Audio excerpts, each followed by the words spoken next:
Puissant dans un être humain, si je me rase, si je coupe cette peau, ce qui se trouve dedans, c'est ce qu'on appelle la crâne. Et ça sert à réfléchir. Et c'est cette réflexion dont je voudrais partager avec vous.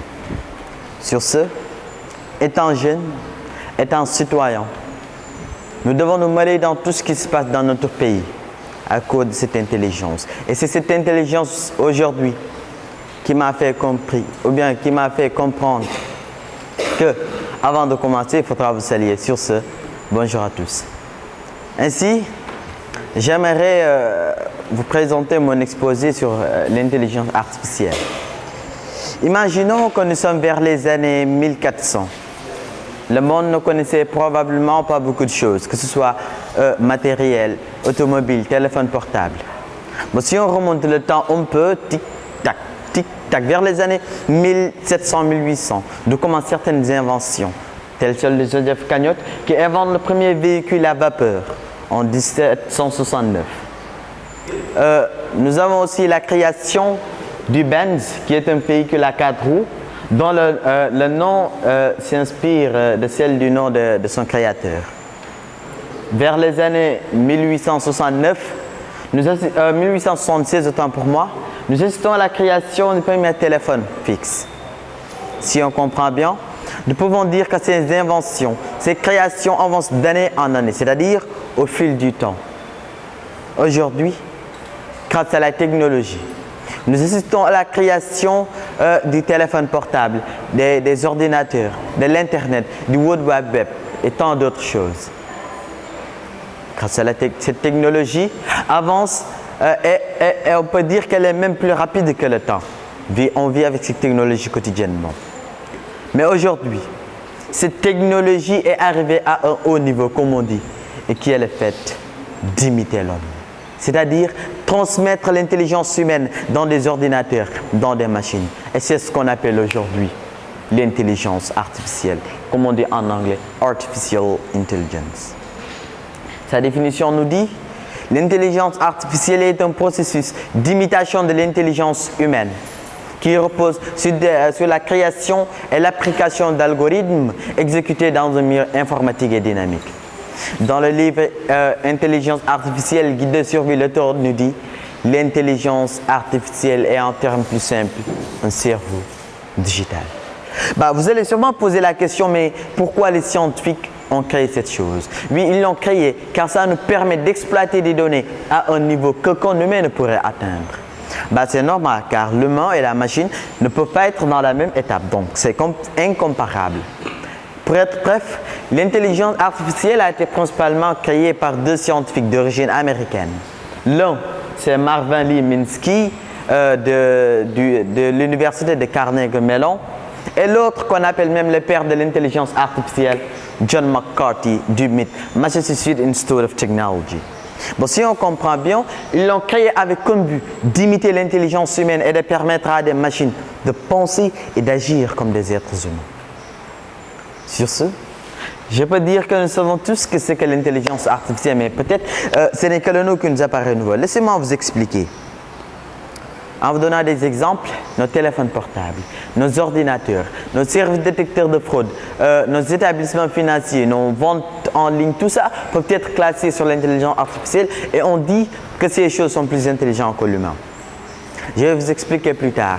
Avant ça, comme on parle de l'intelligence artificielle, j'aimerais vous présenter certaines photos du robot Sophia qui a été créé par David Hanson, dont le visage s'inspire de la visage de l'épouse de son créateur, c'est-à-dire du visage de la femme de David Hanson. Ce robot a été conçu d'imiter les comportements sociaux et inspirer amour et compassion chez les humains. Ce robot a il a été activé le 19 avril 2015 à Hong Kong par Hanson Robotics, qui est une entreprise spécialisée dans la robotique et basée à Hong Kong. Vous allez sûrement vous dire que son visage ressemble à celui d'une femme, d'un humain, mais c'est un robot. Alors cela explique que la technologie a subi un énorme succès. Le fait de voir un robot qui ressemble à une femme. Si on avait le temps, nous allons projeter une vidéo, mais malgré le temps qui nous est imparti. Sur ce, grâce à l'intelligence artificielle et grâce à la technologie. Le monde a connu un énorme succès à cause des matériels qu'ils ont créés, qui vont nous faciliter la vie, à cause des intelligences qu'ils transmettent dans ces machines, dans ces outils, et qui sont devenus aujourd'hui inévitables. Je vous avais promis que je vais vous expliquer pourquoi ces téléphones portables, pourquoi ces outils qu'on vit avec nous sont aujourd'hui plus intelligents que nous. Si je prends mon téléphone portable, si je clique mon mot de passe, ça s'ouvre automatiquement. Avez-vous une pensée de cela? Si je pose une question à Internet, peut-être même avant de finir d'écrire, j'ai la réponse. Alors que nous, en tant qu'humains, si je vous pose une question, on a besoin minimum d'une courte réflexion avant de répondre. Alors que ces outils n'ont pas besoin de cela. Ils sont plus intelligents que nous, non? Si vous n'êtes pas encore convaincu, si je prends mon ordinateur, je sauvegarde des données. 5 ans dans le futur, je vais trouver ces mêmes documents comme ils étaient. Alors que nous, en tant qu'humains, si on se souvient des faits ou bien des actions dont il y a 2 ans, 3 ans de cela, on ne peut pas dire ces actions ou bien les faits comme ils étaient. Peut-être on va oublier l'heure, la date ou bien certaines actions. Alors que ces choses, on va retrouver ce que nous avions sauvegardé comme ils étaient. Ils sont plus intelligents que nous. Et tout ça grâce à quoi? Grâce à l'intelligence artificielle et grâce à des programmations. Montefiore affirme mes propos de tout à l'heure lorsqu'il dit dans une de ses citations la technologie et la science moderne peuvent être utilisées pour le meilleur et pour le pire. Ils ont transformé notre manière de vivre.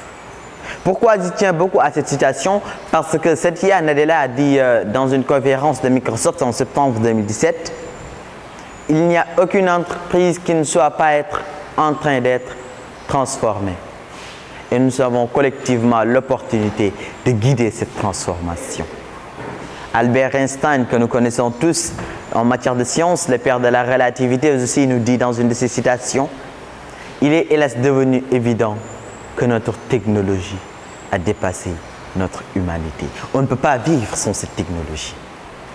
De nos jours, on ne peut pas vivre sans cette intelligence artificielle, car ces matériels qui contiennent des intelligences artificielles sont aujourd'hui peut-être à notre portée et qui vont nous faciliter la vie.